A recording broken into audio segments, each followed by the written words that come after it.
जोहार आप सभी स्टूडेंट्स का आप सभी YouTube channel Jharkhand maths zone पर मैं सचिन चंद्र आप सभी का स्वागत करता हूं आप सभी के YouTube channel Jharkhand maths zone पर। ठीक है, तो लेक्चर नंबर 1 है। ठीक है, बीएससी मैथ्स ऑनर्स के लिए है, सेमेस्टर 4 है, पेपर नंबर 8 है, न्यूमेरिकल मेथड है। ठीक है, और चैप्टर नंबर 2 है solutions of algebraic and transcendental equations. ठीक है, ध्यान दीजिएगा बच्चों, ये हम लोग नया चैप्टर में आ चुके हैं। Chapter number 2, chapter number 1 complete हो चुका है, तो हम लोग नया चैप्टर नंबर 2 में आ चुके हैं, solutions of algebraic and transcendental equations. इसको पढ़ते क्या है? ट्रांसडेंटल पढ़ते हैं, है ना। जैसे इसको लिखा हुआ ट्रांसकेंडेंटल, है ना, ट्रांसकेंडेंटल, है ना, लेकिन यहाँ पर CEN जो है कि साइलेंट रहता है। ट्रांसडेंटल इक्वेशंस पढ़ते हैं। तो solutions of algebraic and transcendental equation ये हम लोग को पढ़ना है, इसके सॉल्यूशंस पढ़ना है। मतलब हम लोग को अलजेब्रिक इक्वेशन का और ट्रांसडेंटल इक्वेशंस का सॉल्यूशंस पढ़ना है। तो सबसे पहले हम लोग को ये जानना पड़ेगा कि अलजेब्रिक इक्वेशन होता क्या है। देखिए मैंने लिख रखा है, an equation based on polynomial is called algebraic equation.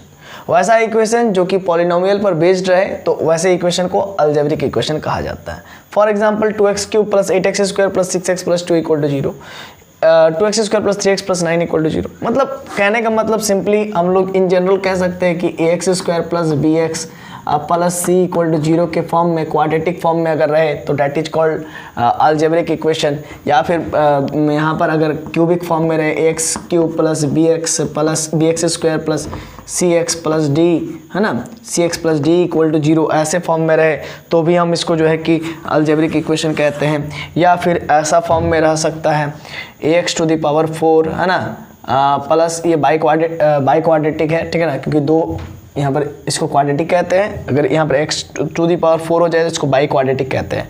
ax⁴ + bx⁴ + cx² + dx + e = 0। तो इस प्रकार के जो भी क्वेश्चंस मिलते हैं, जो भी इक्वेशंस मिलते हैं, that equations are called algebraic equations because they are polynomial equations. ठीक है ना, ये सब पॉलिनोमियल इक्वेशंस है, इसीलिए ये सबको हम लोग अलजेब्रिक इक्वेशंस कहते हैं। आइए अब हम लोग बात करते हैं ट्रांसडेंटल इक्वेशंस। ये क्या होता है? In this equation consist transcendental terms. इस इक्वेशंस में कैसे टर्म्स मौजूद रहते हैं? तो ट्रांसडेंटल टर्म्स मौजूद रहते हैं। लाइक क्या? sin x रहते हैं, cos x रहते हैं, log x रहते हैं, एक्सपोनेंशियल रहते हैं, cosec x रहते हैं, cot x रहते हैं, बहुत सारा इसी टाइप से एक्सेट्रा एक्सेट्रा। ठीक है, तो इसका एग्जांपल अगर ले लिया जाए तो क्या लिखूंगा मैं? 4x² + log x + 2। देखिए यहाँ पर ट्रांसडेंटल टर्म है, इसे ये सबको हम लोग ट्रांसडेंटल टर्म्स कहते हैं। sin x है, tan x है, ये सबको जो है कि ट्रांसडेंटल टर्म्स कहते हैं। तो अगर किसी भी इक्वेशन में ट्रांसडेंटल टर्म्स इन्वॉल्व है या फिर कंसिस्ट है तो हम लोग उस इक्वेशंस को ट्रांसडेंटल इक्वेशंस कहते हैं। तो आई होप ये चीज़ आपको समझ में आ गया होगा।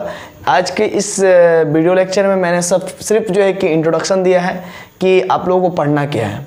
आप लोग को पढ़ना है अलजेब्रिक और ट्रांसडेंटल इक्वेशन का सॉल्यूशंस पढ़ना है। अलजेब्रिक इक्वेशंस का और ट्रांसडेंटल इक्वेशंस का सॉल्यूशंस पढ़ना है। जैसे कि मान लीजिए ये एक आपका, जैसे कि एक एग्जाम्पल मैं ले लेता हूँ। For example 2x² + 3x + 1 = 0। अगर आप इसको लिखिएगा तो क्या कीजिएगा? मिडिल टर्म को स्प्लिट करके 2x² + 2x + x + 1 = 0, ऐसा कुछ लिखिएगा।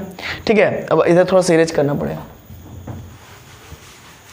ऐसा ही कुछ लिखिएगा। ठीक है ना। अब मैं पूछ रहा हूँ कि इस इक्वेशंस का सॉल्यूशंस क्या है। इस इक्वेशंस का सॉल्यूशंस क्या होगा? x का वो मान जो इस इक्वेशंस को सेटिस्फाइड करेगा वही इसका सॉल्यूशंस होगा। चलिए x का ही मान निकाल रहे हैं हम लोग, तो करेंगे क्या? 2x को कॉमन लिया, यहाँ पर x हुआ, प्लस का 1, फिर x + 1 हुआ, यहाँ पर प्लस का 1, ठीक है, = का 0। तो 2x + 1 यहाँ पर हुआ और x + 1 यहाँ पर = का 0। तो यानी कि यहाँ पर 2 रूट आया, है ना, चूंकि यहाँ पर क्वाड्रेटिक इक्वेशन है तो 2 रूट आएगा। x = एक आया -1/2, और एक आया -1 आया। तो यानी कि ये जो x का 2 मान आया, -1/2 और -1, ये दोनों का दोनों जो है कि इस इक्वेशंस का सॉल्यूशन है। या फिर हम लोग कह सकते हैं कि ये जो x का जो 2 मान आया इस इक्वेशन का रूट है, ऐसा भी कह सकते हैं। चूंकि क्वाड्रेटिक इक्वेशन है इसीलिए 2 रूट आया, पहला रूट -1/2 और दूसरा रूट -1 आया। ठीक है, अब ऐसा हम लोग कह दिए। तो अगर ये जो x = -1/2 मैं अगर कह रहा हूँ कि इस इक्वेशन का सॉल्यूशन है, तो x इक्वल टू -1/2 अगर इस इक्वेशन में पुट करेंगे तो ज़रूर वो 0 के बराबर हो जाएगा। मतलब हम लोग ऐसा करते हैं, LHS रूट का मतलब क्या होता है, इक्वेशन को सेटिस्फाइड करना चाहिए क्या, तो 2x² अब प्लस 3x अब प्लस 1 LHS ले लिया। मैं जस्ट यहाँ पर x का वैल्यू -1/2 पुट करूँगा, क्योंकि x इक्वल टू -1/2 क्या है, सॉल्यूशंस है। आप लोगों को दिख रहा है कि नहीं दिख रहा है, वो भी मैं देख लेता हूँ भाई, वो भी जरूरी है। हाँ दिख रहा है, तो -1/2 मैंने ले लिया, प्लस 3 -1/2 अब प्लस का 1।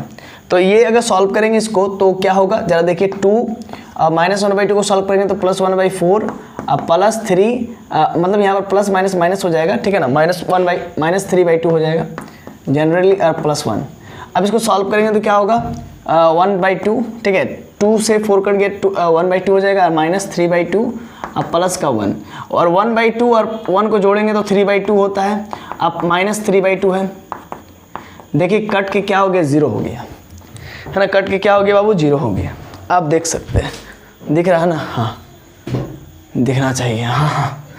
तो ये कट के 0 हो गया। इट मीन्स ये कि x इक्वल टू -1/2 इस इक्वेशंस का सॉल्यूशंस है। आप देख सकते हैं LHS लेकर चला था मैंने और RHS मैंने लेकर के आ गया।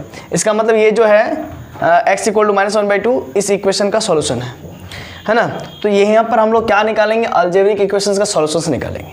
जैसे 2 क्वाड्रेटिक इक्वेशन है तब तो आपने निकाल लिया क्या, अच्छा इसके बाद क्यूबिक इक्वेशंस होगा तो फिर कैसे निकालेंगे, ट्रायल सॉल्यूशन, ट्रायल मेथड से निकालेंगे।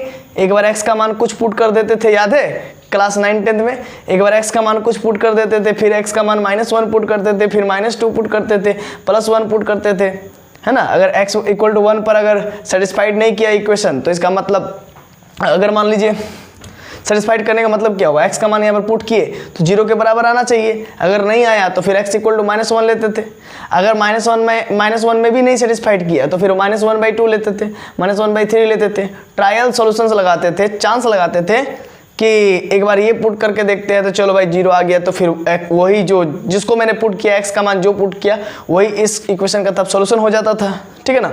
ऐसा हम लोग काम करते थे हम लोग प्रीवियस क्लासेस में।